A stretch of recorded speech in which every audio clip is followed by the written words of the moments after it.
Bonjour, aujourd'hui j'ai enfin reçu ma nouvelle webcam. Je vais procéder à l'enregistrement de la vidéo numéro 5. Comme déjà dit, je me suis décidé à écrire un livre sur une jeune femme chinoise qui se nomme Jade. Et le sujet, il est un peu scabreux, car Jade, bien qu'elle affirme faire des massages, ça donne d'abord à la prostitution. Bon, je me suis dit où je m'embarque. C'est un monde que je ne connais pas. Mais bon, j'étais quand même intéressé par sa vie. Je voulais savoir comment elle en était arrivée là. D'après ce que j'avais compris, elle avait vécu une vie très difficile. Un peu comme toutes ces personnes qui viennent d'un autre pays, qui viennent d'Asie, qui viennent d'Afrique, qui viennent de différents continents, et qui s'imaginent qu'en Europe, c'est le paradis. Non, l'Europe, c'est tout sauf le paradis. On avait continué à bavarder par mail. Principalement, nous avions des échanges par mail. Elle continue à lire mes écrits. Maintenant, je vais vous lire un petit extrait de mon livre. Elle saurait bien les apprécier, bien qu'elle m'ait avoué ne pas toujours comprendre l'intégralité de mes mots et de mes expressions. Ça, c'était normal, car Jade parlait le français, mais très très mal. Ça faisait longtemps qu'elle habitait en France, mais jamais personne n'avait songé à lui donner quelques leçons de français, à lui expliquer les règles grammaticales de notre belle langue. Alors elle m'avait écrit en anglais, elle adorait cette langue, et elle m'avait dit aujourd'hui il fait beau.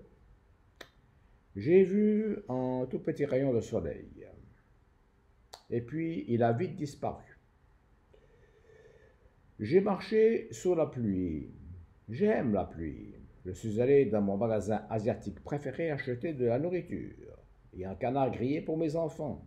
En effet, ces filles, elle avait 2 filles, avaient décidé de venir la trouver le week-end prochain.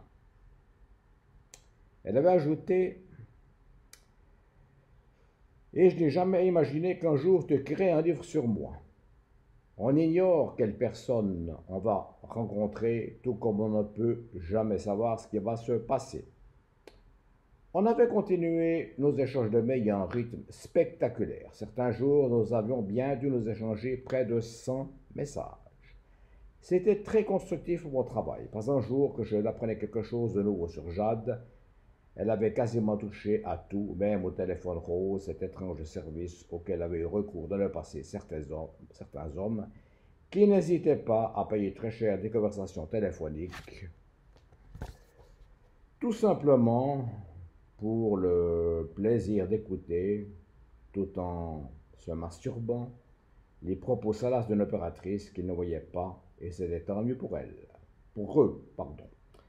Grâce à cette activité, elle avait même réussi à se faire un nouveau client qu'elle décrivait comme étant très fidèle. C'était étonnant d'entendre le mot fidèle sortant de sa bouche.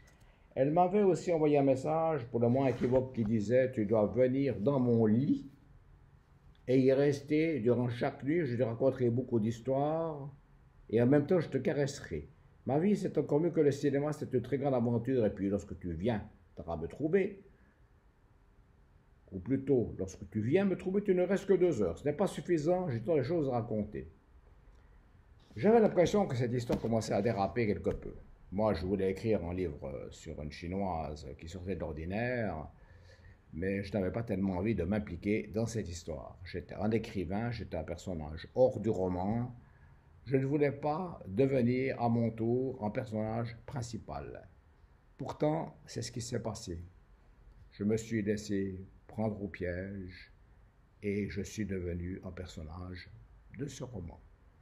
C'était tout pour aujourd'hui. Comme d'habitude, je vous dis à bientôt. Merci de m'avoir écouté. Au revoir.